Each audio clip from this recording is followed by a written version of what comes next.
Svetozár Hurban Vajanský, z dejín literatúry 3, Ľudovít Štúr. Dnes, dňa 28. októbra, je tomu 100 rokov, ako na nebi národa nášho vyšla hviezda stálica prvej veľkosti. V Zaj-Uhrovci v Trenčianskej narodil sa 28. októbra 1815 Ľudovít Štúr. Čo všetko ozýva sa v slovenskom srdci pri zvuku tohto mena, nevylíči ľudské pero. Obraz, aký vzniká pred okom slovenskej duše pri spomienke na veľkého Slováka, nenamaluje ani štetec Mikelangelovský. Mal by byť deň dnešný dňom vďaky, modlitby a oslavy. Ale padol do čias, ktorých ohromná vis major zaľahla na národ náš i zadusila v hrudi zvuk jasotu, hrdle tón radosný. Neozve sa líra poetov, nezahudie orgán velebnú hymnu.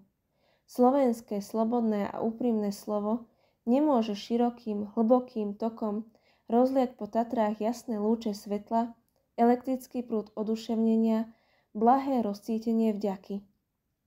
Našim literárnym a historickým vedomcom nie je možné vhlbiť sa do iskrených rozpomienok dní dávno minúších sa, do tieňov stariny hlbokej, nakoľko ona súvisí s prítomnosťou a sudbou národa nášho. Veď vedomci naši literárni a historickí neostali mnoho dlžní svetlej pamiatke a duchu veľkého buditeľa. Teraz prichodí nám len poukázať na to, čo už spatrilo svetlo dňa v časoch voľnejších. A keď nemôžeme jubilovať hlasne, keď nemé a opustené sú naše slávnostné dvorany, keď močia líry, organy a tympany, nech tiahne dušami a srdcami našimi tiché, bezhlasé, no hlboké, citné a vrelé jubilovanie podobné tichej modlitbe, prikázanej Kristom po tichých, skromných kútikoch našich príbytkov. Veď sú diela a zjavy, ktorým ani najživšie slovo, ani najsonórnejší tón, ani najjasnejší blesk zo vnútorný nedodá významu, jestli sme ich len vnútorne pochopili, v duši uvážili, v srdci precítili.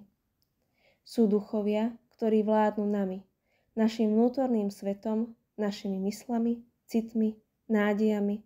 Takže bez nich boli by sme živými mŕtvolami a netrebnou masou hmoty, korisťou červou. Sú duchovia, ktorí ako slnko prírodu tak prenikajú našu duchovnú osnovu, osvetľujú, zahrievajú a oplodňujú. Štúr patrí k vysokej eklézii takých duchov. Iniciátor, tvorivý genij, zákonodateľ života národného, prorok a dejateľ. Kriesiteľ mŕtvého Lazara, lekár chorého, žehnateľ zabudnutého a zahodeného. Rozpomínajme sa na neho i v týchto hrozných časoch a biedach.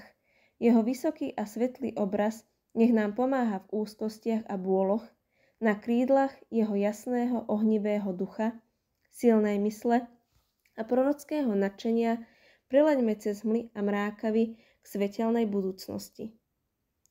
Nech pamäť jeho obživí zomdlených, poteší skormútených a k životu a nádeji pozdvihne zúfale klesajúcich. Večná, všade prítomná, slávna a živá nech je jeho pamäť.